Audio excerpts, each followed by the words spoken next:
All right, it's been a wild night of baseball, but the biggest news tonight came off the field as Major League Baseball is making sure the strikes are called correctly.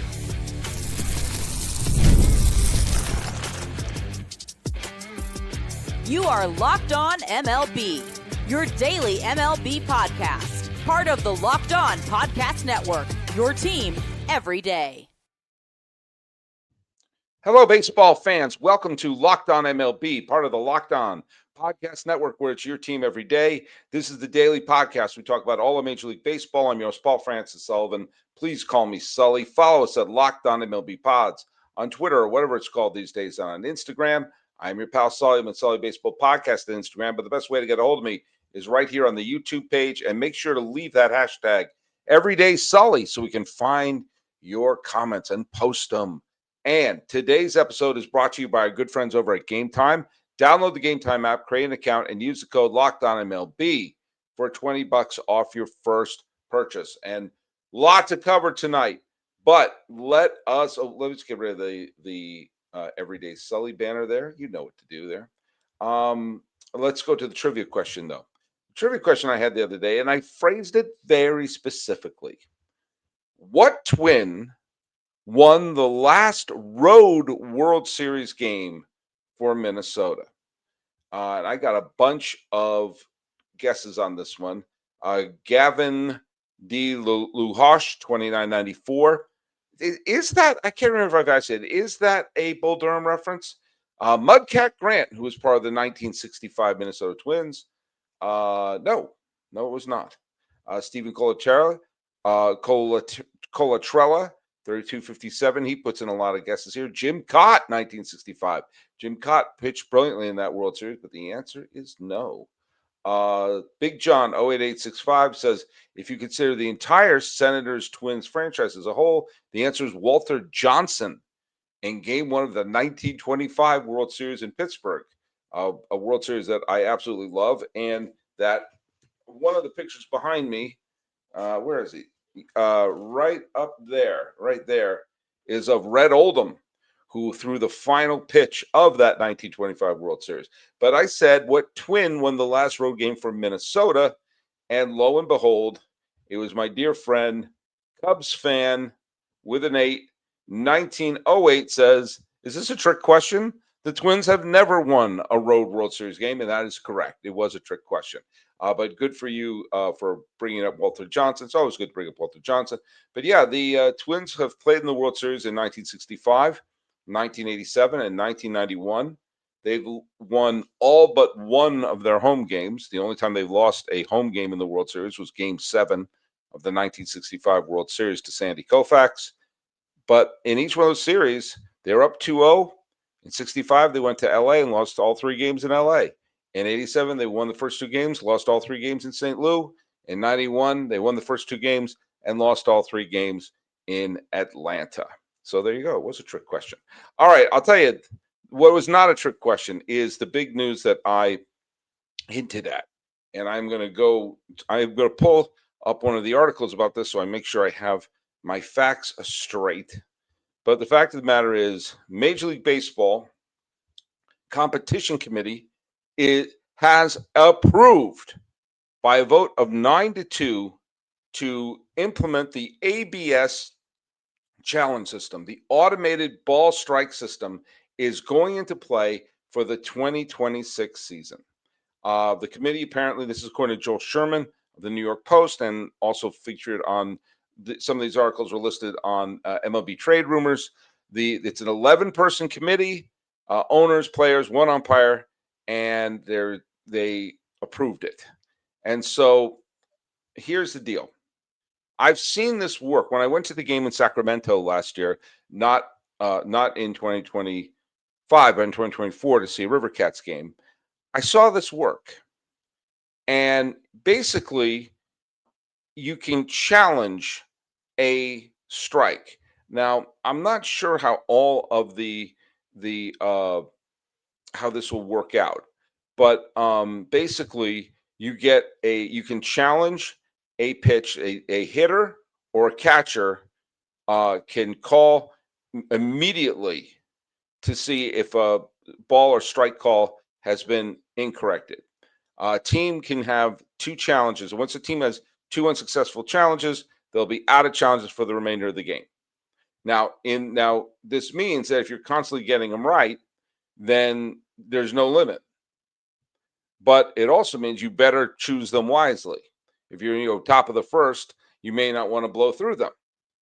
Now, I have to say, in terms of the ABS system, I think this is long overdue.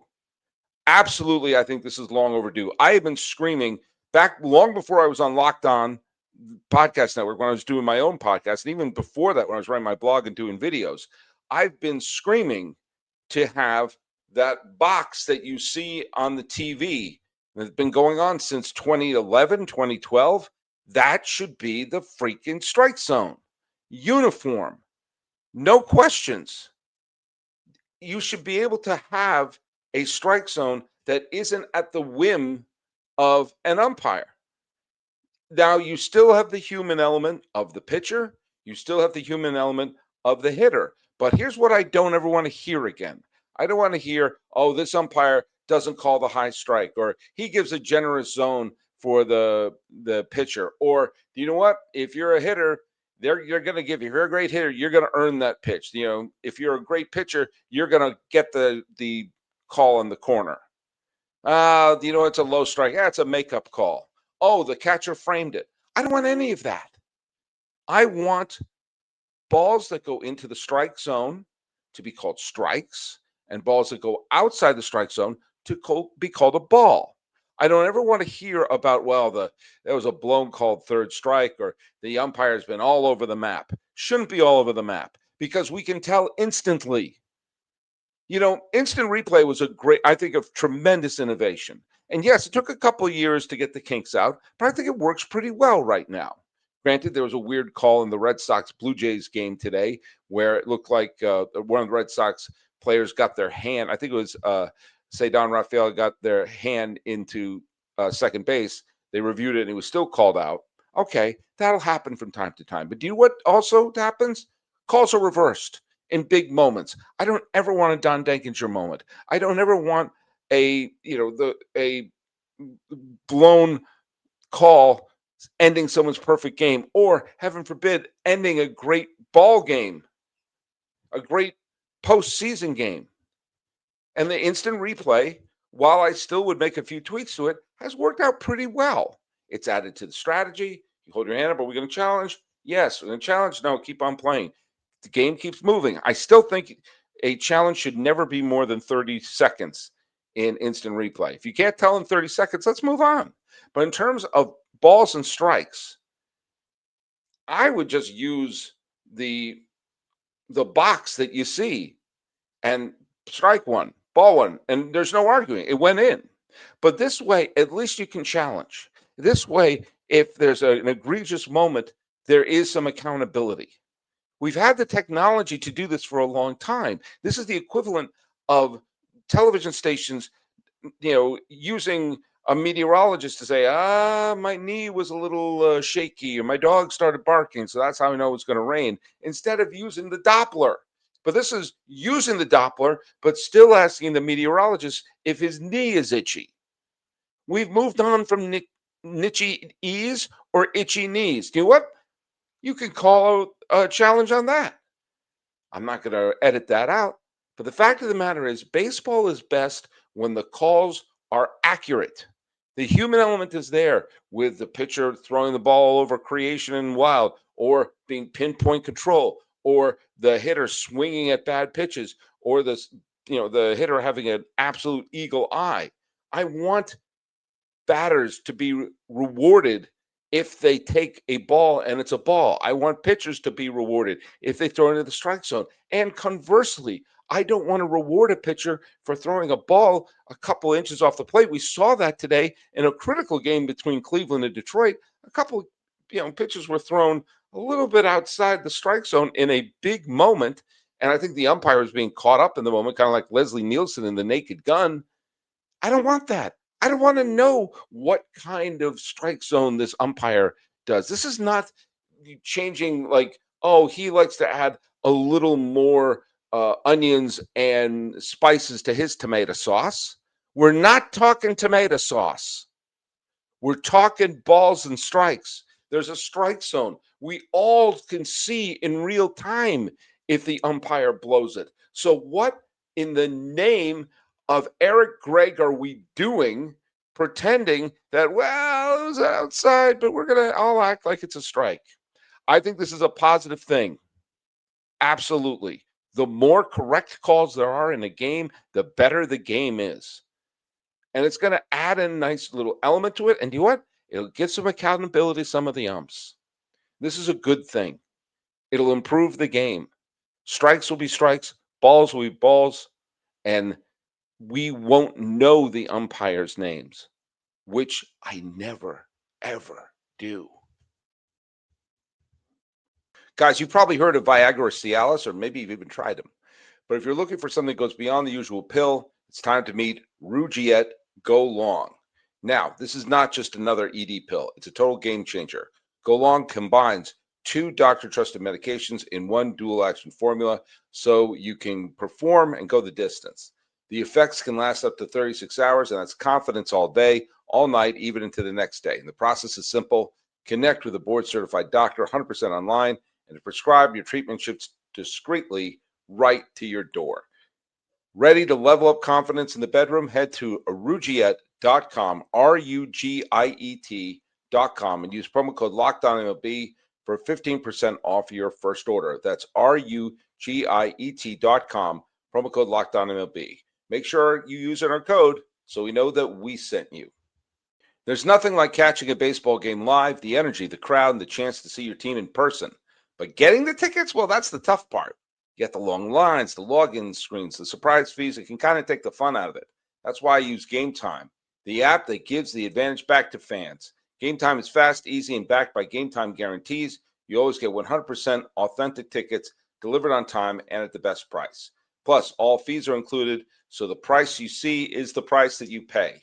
And it makes it super simple. I can view the seat from the app, so I know exactly what I'm getting, and you also know exactly what you're paying. Fees are included.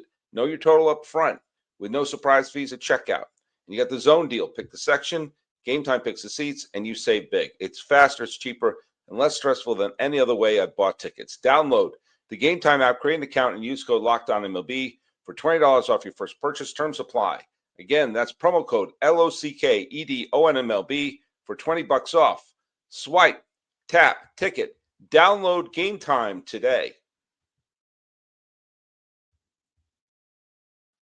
All right, things are getting a little crazy in baseball today. Now, first and foremost, right now, as I'm recording this, Cleveland and Detroit are tied.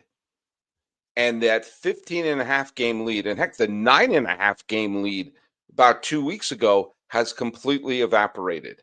And here's one thing that should make the Tiger fans really, really nervous. They're in Cleveland. Cleveland's on a roll, and they beat Tarek Skubal. They topped Tarek Skubal, the presumed Cy Young Award winner. And there was a meltdown that took place in Cleveland today. And it was, I have to say this, I don't have anything against Cleveland. I don't have anything against Detroit. I would love it if the Detroit Tigers won the World Series or the Cleveland Guardians. I think both those would be good for baseball. So I don't hate either team. Those who are thinking I'm hating on them. I just want chaos and anarchy. However, I loved the rally. It was my favorite kind of rally because it was anarchy. It was just craziness. The ball didn't get out of the infield. A bunt here, poorly fielded bunt. And there was one really awful moment when Fry was hit in the face by Skubal, and you could tell Skubal was shaken up by it. I mean, he put his hands in his face and dropped his hat and glove. And along the way, Skubal did something really weird. And in a moment when the Detroit Tigers needed their ace to lock this down, clinch this division, and go on to win the Cy Young Award, this was one of those moments that said, wait a minute, did you just panic? There was a little ground ball that came up to him, and he fielded it. And it was the runner was running up the first base line. And instead of turning and throwing the ball or turning and seeing he didn't have a chance, and so to eat the ball, he leaned over, looked down between his legs, looking back between his legs. I am not flexible enough to do what he did, and threw the ball between his legs like he was a long snapper at a football game. And the ball flew to Detroit, which was a problem because they were in Cleveland. And it allowed the rally to keep going. And a grounder here. And after the hit by pitch, the ball ricocheted off the bat and hit Fry in the face. Skubal then threw a super wild pitch. They came in to tie the game. And then another infield grounder gave Cleveland the lead. Now, they eventually padded the lead an inning or so later, traditionally, with a double here and a big hit there. But this was a real meltdown. And some of it was the fielding of Detroit, but some of it was Skubal. Now, keep in mind, Crochet won a big game the other day. And if Crochet wins another big game down the stretch here, as Boston wound up beating Toronto, you may have to lean a little bit of the Cy Young votes to Crochet. I still think it's going to be Skubal. One bad game does not lose you to Cy Young, but with this one bad game was a big bad game. This is basically 2 games, and they only have Wednesday, Thursday, Friday, Saturday. They have 5 games left, and they're tied with Cleveland. And they're not going to throw Skubal in the final 2 games against Cleveland, which means the chances of Cleveland winning this series and getting out of Dodge with, at worst, a tie going into the final weekend of the season, and at best for them, the lead, file this under yikes for the Detroit Tigers. Now, there's another wild pitch that happened in a surreal game between the Yankees and the White Sox, of which the White Sox had a 2-1 lead and were wiggled out of trouble in a few of the innings, including getting a key double play in the 9th inning, and putting Judge on and setting up a double play. And it looked like it was going to be a real frustrating loss for the Yankees. And then the Yankees were down to their final strike, and then as wild a pitch as you will ever see, just a true nuclear loosh into the back zone, sent the tying run to the plate, and then they brought in just somebody who could tell their grandchildren they played in the major leagues, who let up a flare hit, and the Yankees won the game. And with that, the Yankees are now 1 game out of the American League East, and have clinched a playoff spot. So all the talk of fire Boone, fire Cashman, that's not going to happen. Yankee fans who don't like Boone, Yankee fans who don't like Cashman, they're coming back for the next couple of years. And the Yankees have a larger than 0 chance of going to clinch the AL East and maybe getting a bye. A few weeks ago, they were only a half a game up on Cleveland, and Cleveland's has since gone on a rampage. And the Yankees you got to give them credit. We're all quick to trash them, but you got to give them credit, because you know what? They've won the games they've had to win. They did. The only team that really took them out were the Detroit Tigers, but they played the bad teams and they beat them. And other than the Tigers, they beat the Red Sox, they beat Toronto, and they beat Houston. And now they're beating the teams they're supposed to win. And they're in the playoffs. They've punched their ticket. And there's going to be games played at Yankee Stadium this October, unless they absolutely collapse down the stretch. But there's the 5 games left. So if we're going to trash Boone, we're going to trash Cashman, you got to give them credit when it's due. They won the games when they needed to. And give a little credit for the Mets. The Mets, who just looked like they were dead from the neck up and allowed the Reds to tie them. Well, they fell behind, say it with me, 6-1. They were down 6-1 tonight and came back, and Alvarez wound up hitting a pair of home runs, and they wound up beating the Cubs. And with the Reds losing to the Pirates, make sure you don't circle the schedule. It's like, oh, that's an easy win. That's an easy win. Well, it was an easy win for the Reds. And now here we are with only 5 games left, and the Mets control their fate. Not saying it's over. We've all seen this Mets team can stub their toe. But the fact of the matter is they won a game where they were down 6-1. They had every reason to pack up and go back to just be like, oh, tonight's not our night. And they said, you know what? Maybe it will be. Maybe it will be.